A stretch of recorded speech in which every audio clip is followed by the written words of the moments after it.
Voici quelques clés pour vous aider à comprendre. Le saviez-vous? Quand on parle de colons juifs, il s'agit de quelques implantations de maisons juives dans les territoires qui ont subi un nettoyage ethnique de tous leurs juifs pendant la guerre de 48-49, la guerre d'indépendance d'Israël. Ces territoires ont été récupérés par Israël lors de la guerre des 6 jours en 1967.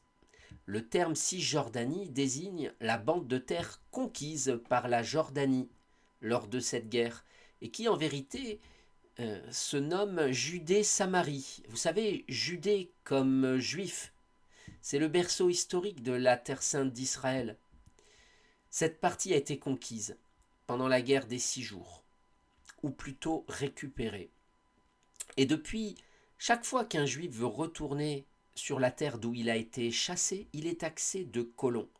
C'est un terme abusif et malhonnête, mais qui a son effet sur les néophytes qui prennent les choses comme on leur dit.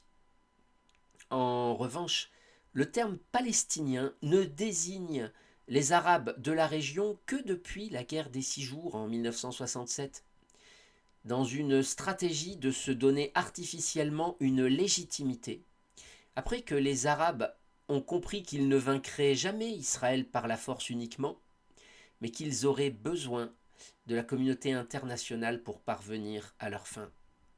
Jusque-là, il y avait des Juifs et des Arabes de la région, mais personne ne se disait vraiment palestinien.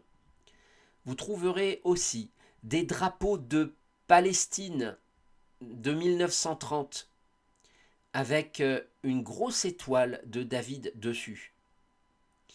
C'est par les Romains, et plus exactement l'empereur Adrien, que la région s'est nommée Palestine, en référence aux antiques ennemis d'Israël au temps biblique, et ce afin de les humilier.